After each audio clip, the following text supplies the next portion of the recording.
Good morning, students. Good morning, sir. Good morning, sir. Okay, तो हमने last lecture में del operator और line surface and volume integrals, रेखीय पृष्ठीय और आयतन समाकलन, इसके बारे में पढ़ लिया था। आज हमारा टॉपिक, नया टॉपिक है scalar field and vector field, अदिश एवं सदिश क्षेत्र।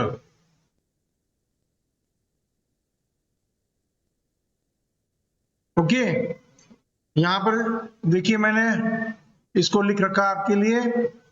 मुक्त आकाश के क्षेत्र में प्रत्येक भौतिक राशि को एक बिंदु की स्थिति के सतत फलन के रूप में व्यक्त किया जा सकता है। अभी एकदम से समझ में नहीं आएगा आपको, अपन एग्जांपल लेंगे फिर आपको समझ में आएगा ये चीज। प्रत्येक भौतिक राशि मतलब जैसे आप पोटेंशियल की बात करते हैं, विभव की बात करते हैं, ताप की बात करते हैं, इलेक्ट्रिक फील्ड की बात करते हैं, है ना। इस तरह से कई चीजें हैं जिनकी अपन बात करते हैं, उनको अपन क्या कहते हैं, भौतिक राशि। तो ऐसी प्रत्येक भौतिक राशि को मुक्त आकाश के क्षेत्र, मतलब ये सब फ्री स्पेस जो पूरा क्षेत्र है ना। जैसे अपने पृथ्वी है, पृथ्वी का चुंबकीय क्षेत्र है, पूरे आकाश में चुंबकीय क्षेत्र है, ठीक है। तो उस तरह से अपन बात कर रहे हैं मुक्त आकाश के क्षेत्र में प्रत्येक भौतिक राशि को एक बिंदु की स्थिति के सतत फलन के रूप में व्यक्त किया जा सकता है। जैसे कि आप कोई आवेश ले लें, आवेश के चारों तरफ कोई मान लीजिए विभव बन रहा है या इलेक्ट्रिक फील्ड बन रहा है, तो वहां पर हम कोई एक बिंदु ले लें और उस बिंदु की स्थिति जो है चेंज करते जाएं, तो उसका जो सतत फलन मिलेगा, कंटिन्यूअस फंक्शन मिलेगा, उसके रूप में अपन इसको व्यक्त कर सकते हैं भौतिक राशि को। इस प्रकार व्यक्त की जाने वाली भौतिक राशि से संबद्ध सतत फलन बिंदु फलन कहलाता है। इस प्रकार व्यक्त की जाने वाली भौतिक राशि, तो भौतिक राशि जो हमने इस तरह से लिखी उसको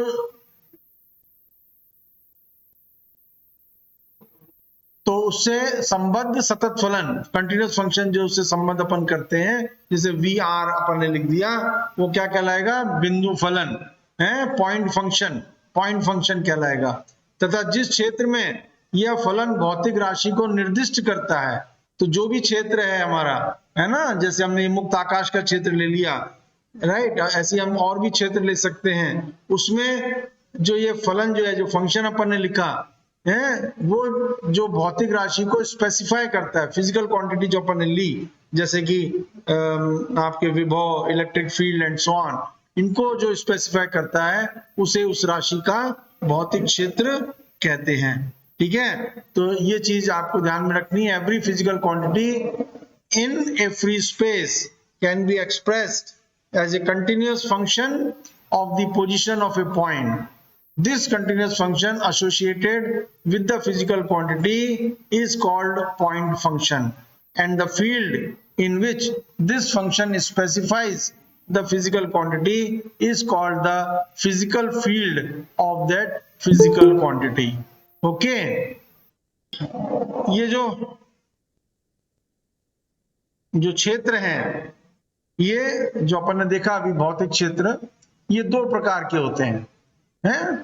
भौतिक क्षेत्र दो प्रकार के होते हैं, एक तो अदिश क्षेत्र और दूसरा सदिश क्षेत्र। अदिश क्षेत्र मतलब स्केलर फील्ड, और दूसरा सदिश क्षेत्र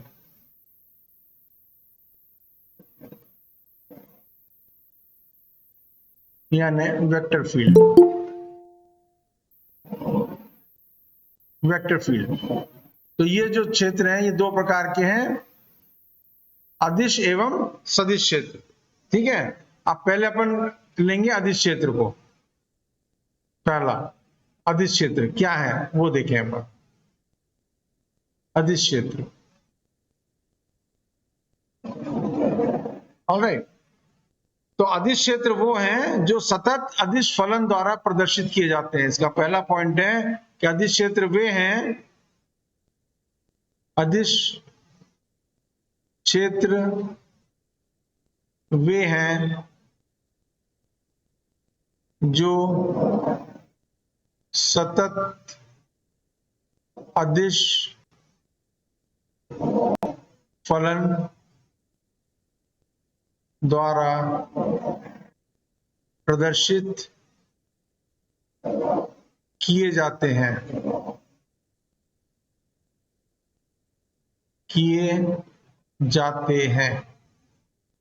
मतलब scalar fields are those which are represented by continuous scalar function. Scalar fields are those which are represented by continuous scalar functions. Scalar fields are those which are represented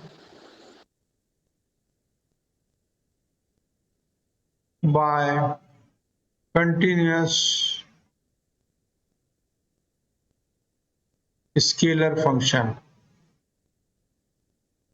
जैसे अपन एक example ले लें, मान लीजिए हमने एक आवेश ले लिया Q, तो इसके चारों तरफ क्या है, विभव, स्केलर फील्ड है ना, विभव, पोटेंशियल। तो ये विभव हम इस तरह से इसके ले सकते हैं, इन हर बिंदु पर, ये जो बिंदु है जो समान दूरी पे है, यहां से सेंटर से जो समान दूरी पे हैं, उन पे सब पे विभव का मान एक समान होगा। विभव किससे दिया जाता है, कोई बता सकता है? विभव का एक्सप्रेशन क्या है? मान लीजिए दूरी r है और ये q है, तो विभव इस r दूरी पर किस रिलेशन से दिया जाएगा? KQ upon R square. हैं? KQ by R. KQ upon KQ upon R square. r square? R square. No. KQ by R. KQ by r. That's good. KQ by r, और K जहां पे 1/4 pi epsilon 0 ऐसा unit में अपन लिखते हैं, सो Q upon 4 pi epsilon 0 r हो जाएगा ये।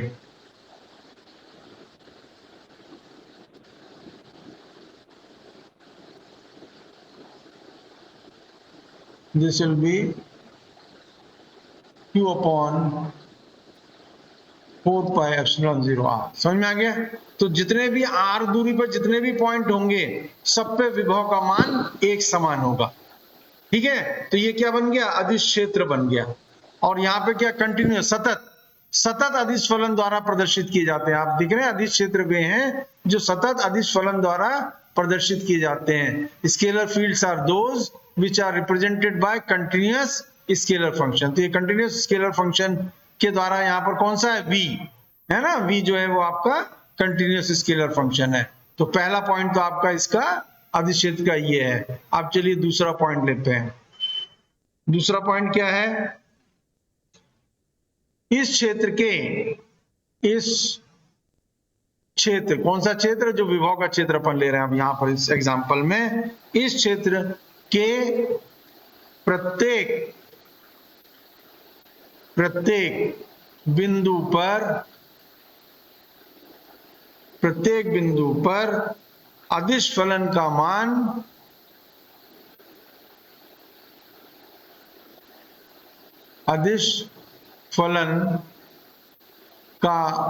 मान एकैकी होता है। एकैकी का मतलब कि मान एक ही हो सकता है, एक बिंदु पर दो मान नहीं हो सकते, इसका मतलब ये हुआ। तो यहां पर इस क्षेत्र के प्रत्येक बिंदु पर अदिश फलन का मान एकैकी होता है। मतलब क्या हुआ कि the scalar function at every point in this field is unique. The magnitude of scalar function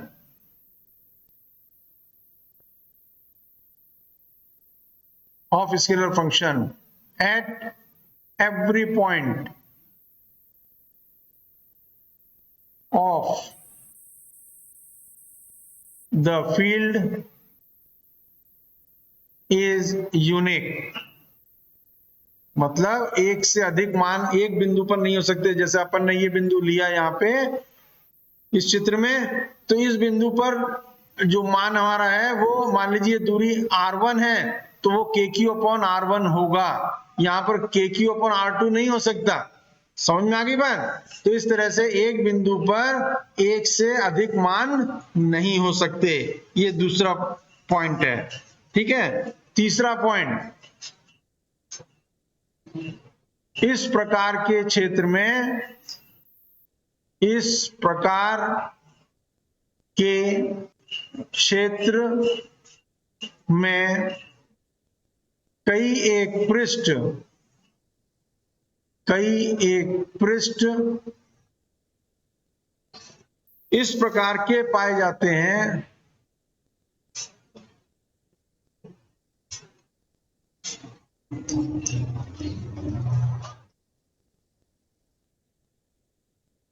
इस प्रकार के पाए जाते हैं जहां पर अदिश फलन का मान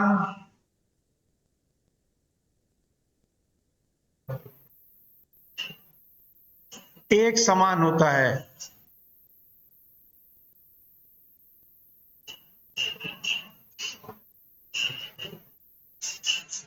Right? So, in this field, there are many surfaces on which the magnitude of this scalar function is the same. जैसे आप इसको ले लें, मान लीजिए यहां पर जो अपन ने दिखाए हुए हैं, तो उनमें से सपोज अपन इसको ले लें, ये वाला जो है सर्कल जो मैं रेड से शो कर रहा हूं, है ना, इसके हर पॉइंट पे, तो यहां पर जो KQ/R1 का मान है, इसके प्रत्येक बिंदु पर वो क्या आएगा, एक समान आएगा। वही चीज हम यहां पर बता रहे हैं कि इस प्रकार के क्षेत्र में कई एक पृष्ठ इस प्रकार के पाए जाते हैं जहां पर अदिश फलन का मान एक समान होता है। क्लियर हुआ ये?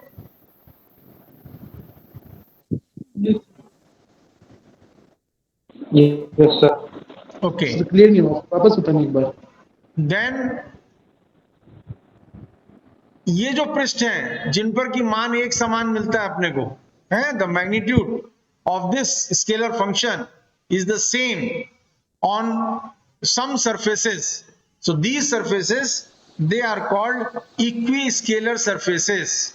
Equi-scalar surfaces यानी सम अदिश सतह। क्या कहेंगे इनको? सम अदिश सतह, ऐसी सतह जहां पर अदिश का मान एक समान है। समझ गए बेटा? यहां तक किसी को कोई डाउट है? ओके, अब इसी को अपन जो है एग्जाम्पल के रूप में और देखते हैं। एक एग्जाम्पल तो हमने ले लिया कि हमने एक आवेश ले लिया Q और उसके चारों तरफ विभव V हमने देखा, और विभव का हमने रिलेशन देखा Q/4πε0r, और उससे ये सारी बिंदु जितने भी हैं इसके अदिश क्षेत्र के वो अपन ने देख लिए। ठीक है, चलिए एक और एग्जाम्पल ले लेते हैं, सरल के उपकरण का प्रयोग है, जिसमें कि तांबे की छड़ का चालकता गुणांक ज्ञात किया जाता है। तो उसके लिए अपन क्या करते हैं, यहां पे कौन सा एक्सपेरिमेंट ले रहे हैं हम? सरल का, सरल उपकरण, सरल सेपरेटस। सरल सेपरेटस में तांबे की छड़, कॉपर रॉड, तांबे की छड़, तांबे की छड़ का चालकता गुणांक, कंडक्टिविटी कोएफिशिएंट, चालकता गुणांक। ठीक है, तो इसको निकालने के लिए हम क्या करते हैं, हम यहां पर एक छड़ ले ली हमने तांबे की, ये मान लीजिए छड़ है, ठीक है ना। और इसको हम क्या करेंगे, इसको हमने एक तरफ से गर्म करते हैं, यहाँ बर्नर लगा दिया, एक तरफ से इसको गर्म करना शुरू किया, तो थोड़ी देर के पश्चात जब ये थर्मल स्टेडी स्टेट में आ जाता है, मतलब तापीय स्थिरावस्था, तापीय स्थिरावस्था, थर्मल स्टेडी स्टेट,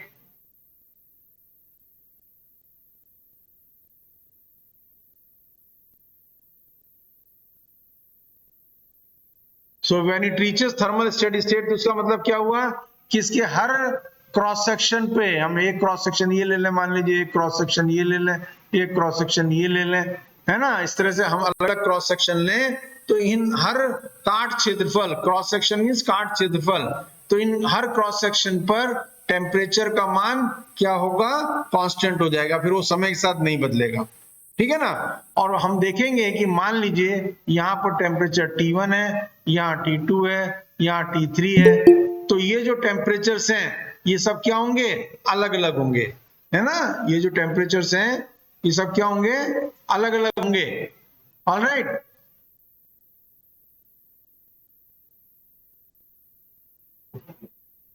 और कौन सा टेम्परेचर सबसे अधिक होगा, कोई भी बता सकता है? T1 सर T1 कौन सा? T1 sir T1 T1, okay, तो T1 is greater than T2 and that is greater than T3, परंतु एक काट क्षेत्रफल यदि हम लें तो उस पर क्या होगा, इसका मान कांस्टेंट होगा। तो ये जो सतह होंगी ये वाली, इनको अपन क्या कहेंगे, समतापीय सतह, समतापीय सतह, है ना, समअधिश सतह कहते हैं ना। तो equi temperature surfaces, equi temperature समतापीय, इक्वी टेम्परेचर सरफेसेस, क्लियर हो गया, समझ में आ गई बात।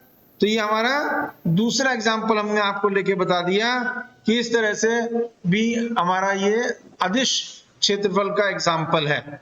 अब हम चलते हैं सदिश क्षेत्रों के ऊपर, यहां तक किसी को प्रॉब्लम है तो पूछ लीजिए। सर, ये थर्ड पॉइंट क्लियर नहीं है सर, हैं, थर्ड पॉइंट क्लियर नहीं है सर। थर्ड पॉइंट नहीं समझ में आया? नहीं सर। ये वाला, इसमें अभी हमने बताया Yes, sir. था कि इस प्रकार का क्षेत्र जो हमने अधिक क्षेत्र लिया, जैसे विभव का क्षेत्र लिया यहाँ पे, ठीक है ना, विभव के क्षेत्र में बहुत सारे ऐसे पृष्ठ पाए जाएंगे जहां पर अदिश फलन का मान एक समान होता है। जैसे हमने जो रेड से बताया आपको, इस रेड वाले फील्ड में जो है कोई भी बिंदु यदि अपन ले लें तो वहां पर v का मान क्या होगा, मान लीजिए ये बिंदु, ये जो सर्कल है इसकी त्रिज्या हम r1 ले लें, तो ये होगा KQ अपॉन R1 सभी पॉइंट्स में। तो विभव का मान एक समान हो गया कि नहीं हो गया? Yes sir.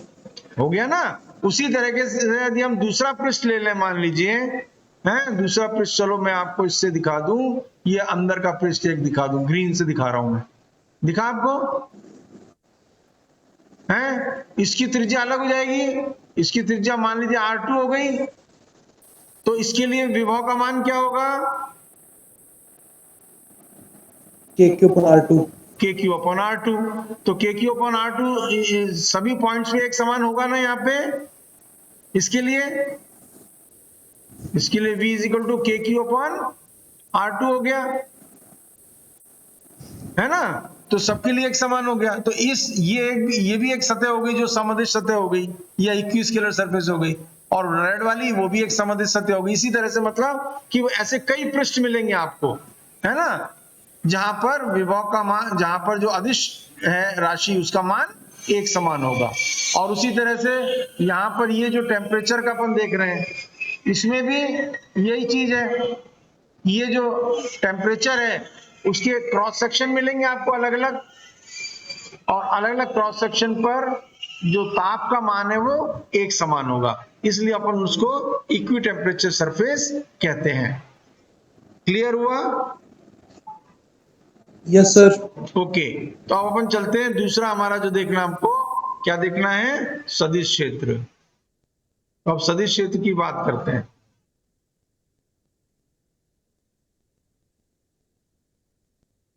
सदिश क्षेत्र, ठीक है। अब इसको सदिश क्षेत्र को किसी बिंदु पर है, सदिश क्षेत्र को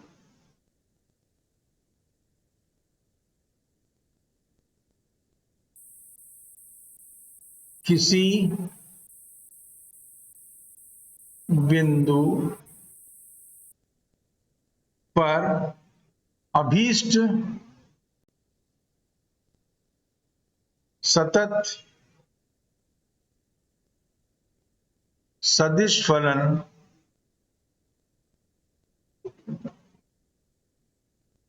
सतत सदिश फलन द्वारा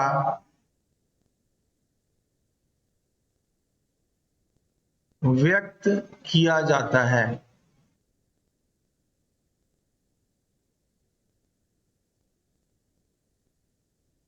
पहला पॉइंट। क्या पॉइंट है? सदिश क्षेत्र को किसी बिंदु पर अभीष्ट सतत सदिश फलन द्वारा व्यक्त किया जाता है। जैसे अपन एक एग्जांपल ले लें, इसी का ले लें, मान लीजिए क्यू आवेश का ले लें। तो चलिए यहां पर क्यू आवेश ले लेते हैं और इसके चारों तरफ क्या होगा? आपका विद्युत क्षेत्र होगा ना। ये मान लीजिए हमने प्लस क्यू ले लिया, तो इस तरह से अपन विद्युत क्षेत्र दिखाते हैं, वेक्टर इलेक्ट्रिक फील्ड। ये सदिश क्षेत्र है। तो अब क्या कह रहा है यहाँ पे? सदिश क्षेत्र को किसी बिंदु पर, इसका कोई एक पॉइंट ले लें हम यहाँ पे, अभीष्ट सतत सदिश फलन द्वारा व्यक्त किया जाता है। तो इसके यहां पर किसके द्वारा रिप्रेजेंट किया जाता है? वेक्टर ई के द्वारा रिप्रेजेंट किया जाता है। वेक्टर ई जो है वो किससे दिया जाता है? इसका रिलेशन क्या है? के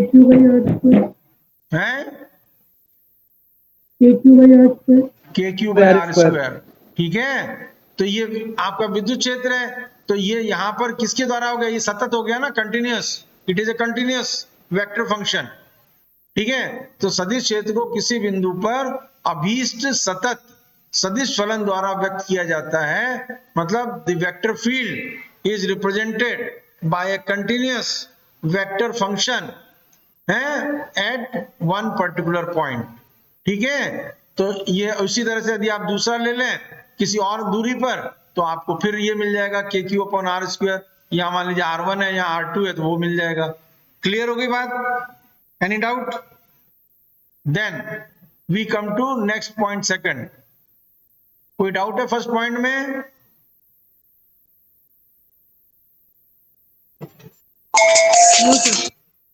नो, ओके।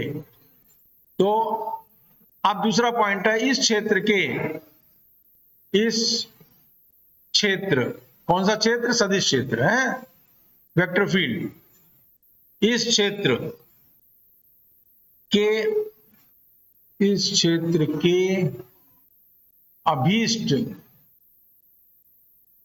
बिंदु पर, मतलब कोई एक पर्टिकुलर पॉइंट पर, अभीष्ट बिंदु, कोई भी एक पर्टिकुलर पॉइंट ले लें हम इस क्षेत्र का, ठीक है ना, पर सदिश फलन जो हम ले रहे हैं, जैसे वेक्टर फील्ड, सदिश फलन का परिमाण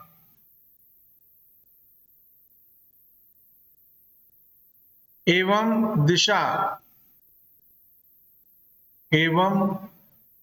दिशा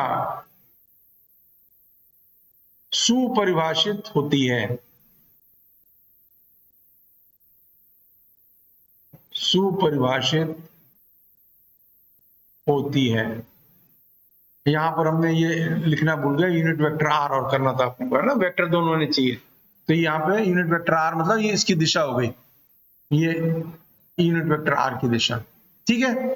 तो अब यहां पर क्या दे रहे हैं? इस क्षेत्र के अभीष्ट बिंदु पर, मतलब किसी एक पर्टिकुलर पॉइंट पर, इस फील्ड के किसी एक पर्टिकुलर पॉइंट पर जो वेक्टर फंक्शन है, कौन सा वेक्टर फंक्शन हमने लिया है? Vector E. उसका परिमाण मीन्स उसकी मैग्नीट्यूड है, द मैग्नीट्यूड, परिमाण, एवं दिशा मीन्स डायरेक्शन है,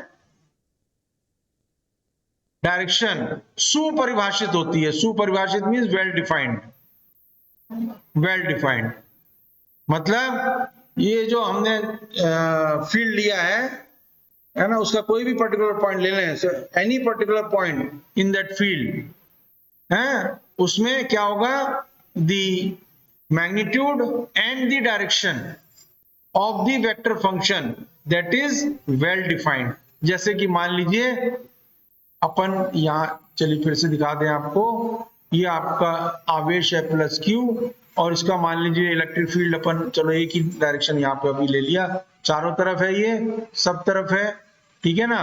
तो यहाँ पर कोई एक पर्टिकुलर पॉइंट ले लें, तो इस पर्टिकुलर पॉइंट पे डायरेक्शन जो है, ये जो दिख रहा है यही रहेगा, यूनिट वेक्टर आर। यहाँ दो डायरेक्शन नहीं हो सकते इसके, so that is direction is well defined. उसके साथ साथ यहाँ पे जो मैग्नीट्यूड होगा वो दिया जाएगा आपके इस रिलेशन से, है ना।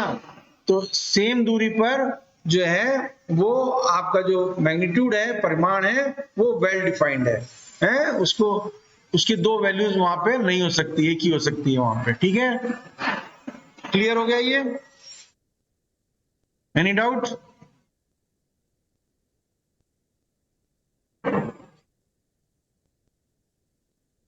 ओके, तो चलते हैं अपन तीसरे पॉइंट पे।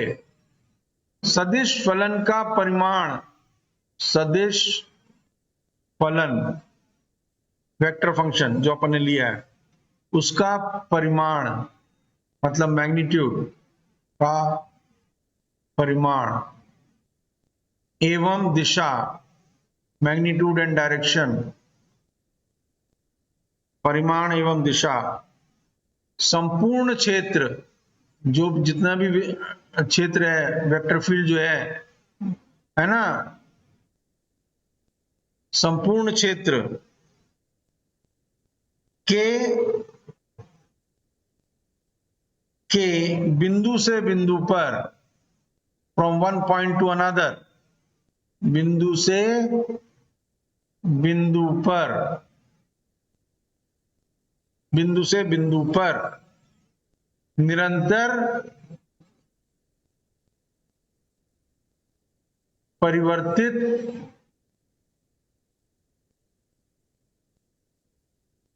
होती रहती है।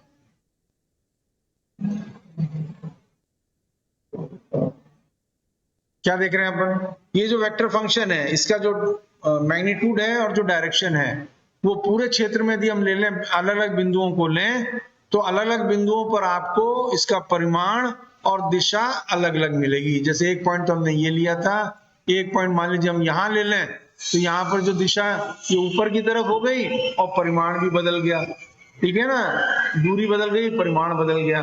उसी तरह से पॉइंट यहां पे कहीं ले लें, तो यहां पर दिशा अलग हो जाएगी और परिमाण अलग हो जाएगा, ठीक है। तो सदिश फलन का जो परिमाण और दिशा है, वो संपूर्ण क्षेत्र के बिंदु से बिंदु पर निरंतर परिवर्तित होती रहती है। It always keeps on changing, right.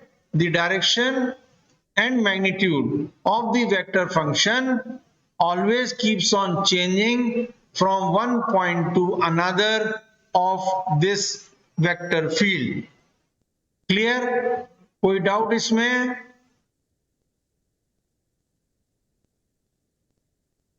Then we come to another point, fourth point सदिश क्षेत्र का। यदि सदिश क्षेत्र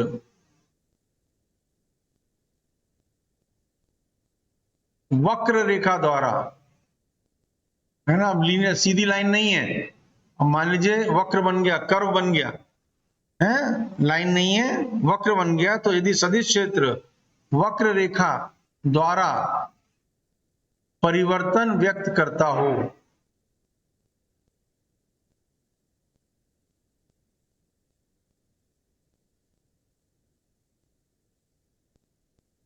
परिवर्तन व्यक्त करता हो, है ना। If now this vector field shows the change in a due to a curve and not a line, ठीक है ना, तो क्या होगा, तो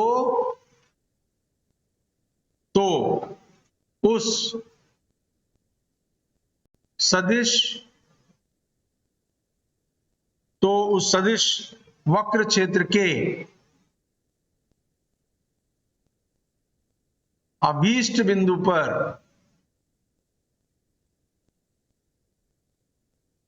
अभीष्ट बिंदु पर खींची गई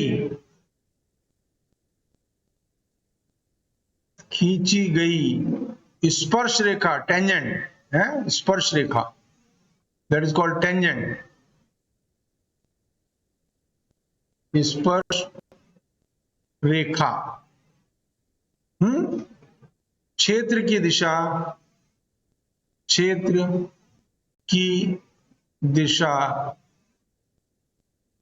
इंगित करती है, मतलब बताती है, क्षेत्र की दिशा इंगित करती है। ऑलराइट, तो चलिए देखें इसको क्या कह रहा है यहां पे। यहां पर यदि सदिश क्षेत्र वक्र रेखा द्वारा, मतलब स्ट्रेट लाइन नहीं है, जैसे अपन ने आवेश का भी एग्जांपल लिया कि कंपनी ने आवेश ले लिया Q और उसके चारों तरफ इलेक्ट्रिक फील्ड देखा तो वो स्ट्रेट लाइन में चारों तरफ दिख रहा है, तो वैसा ना होकर मान लीजिए वक्र रेखा द्वारा परिवर्तन व्यक्त करता हो। जैसे कि मान लीजिए एक प्लस चार्ज ले लिया और एक माइनस चार्ज ले लिया जो एक दूसरे से कुछ दूरी पर रखे हुए हैं, तो यहां पर जो इलेक्ट्रिक फील्ड बनेगा वो कुछ इस तरह से बनेगा। अब ये वक्र रेखा द्वारा हो गया, ठीक है ना। तो जब वक्र रेखा द्वारा परिवर्तन व्यक्त करता हो तो सदिश वक्र क्षेत्र के अभीष्ट बिंदु पर, तो अब ये जो सदिश क्षेत्र हमारा बन रहा है ना, कई वक्र रेखा मिलेंगी, कई मिल जाएंगी यहाँ पे, ठीक है, ओके। तो अब यहां पर हम देख रहे हैं ये जो हमारा वेक्टर फील्ड है, इसके किसी एक बिंदु पर, मान लीजिए इस बिंदु पर हम चाहते हैं, तो इस बिंदु पर यदि हम टेंजेंट ड्रॉ करें तो वो इस सदिश क्षेत्र की दिशा को बताएगी, है, स्पर्श रेखा जो हम ड्रॉ करेंगे वो सदिश क्षेत्र की दिशा बताएगी। तो यहां पर देखिए, यहां पर यदि हम ले लें तो ये इस डायरेक्शन में हो गया, यहां ले लें तो ये इस डायरेक्शन में हो गया जो टेंजेंट है, ठीक है। समझ में आ गया? ये चौथा पॉइंट समझ में आ गया?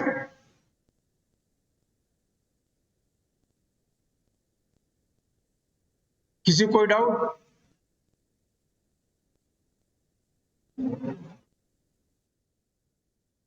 तो पांचवा पॉइंट चले। यह इंगित दिशा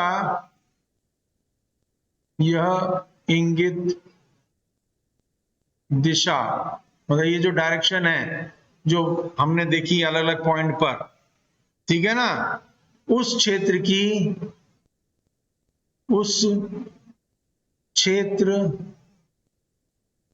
की प्रवाह रेखा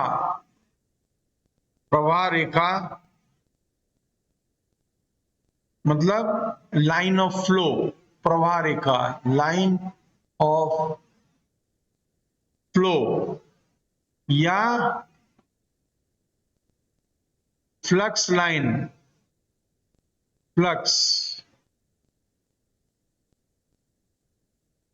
फ्लक्स लाइन कही जाती है।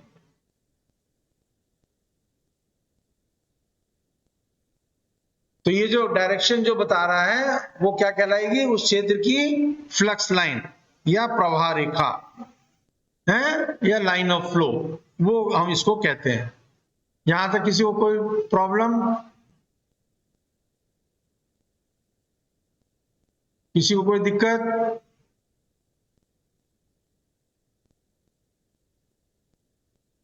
ओके, तो अब अपन को इसके भी एग्जांपल्स लेने हैं। तो एग्जांपल लेने के लिए पहले अपन ये बताएंगे कि ये जो सदिश क्षेत्र है, वेक्टर फील्ड है, ये दो प्रकार का होता है? Vector field is of two types. एक समरूप क्षेत्र,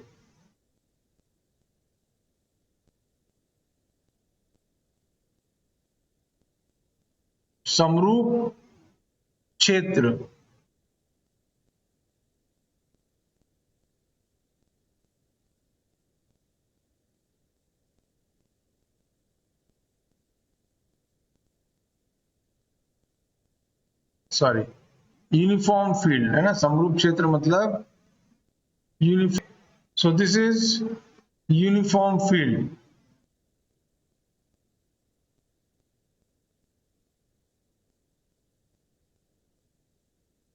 और दूसरा असमरूप क्षेत्र,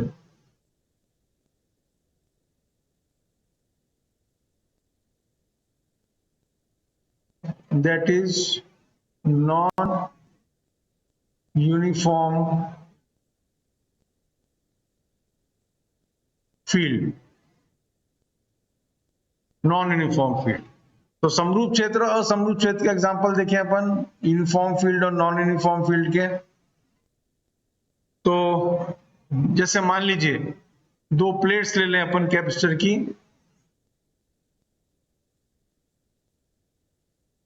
एक पर मान लीजिए प्लस चार्ज हो गया तो दूसरे पे माइनस।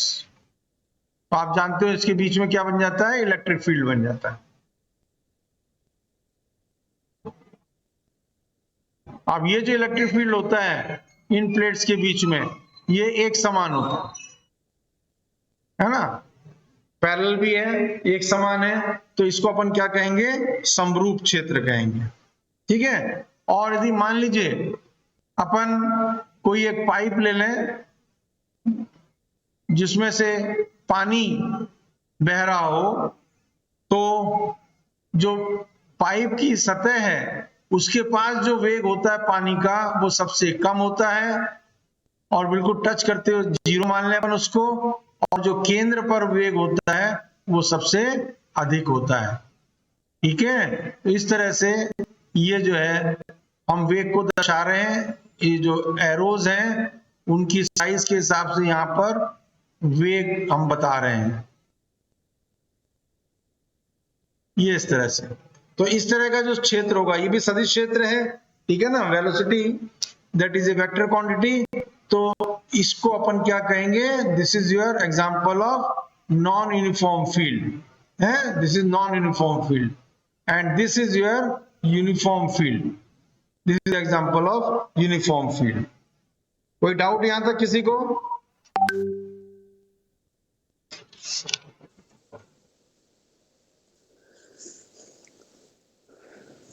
No sir. नो। सो आज फिर इतना ही अपन लेंगे क्योंकि अब समय बहुत कम है, और कल के लेक्चर में बहुत ही इंपॉर्टेंट टॉपिक आने वाला है जो कि एग्जामिनेशन में अक्सर पूछा जाता है। ठीक है। तो कल या जो भी नेक्स्ट लेक्चर होगा उसमें अपन उसको लेंगे।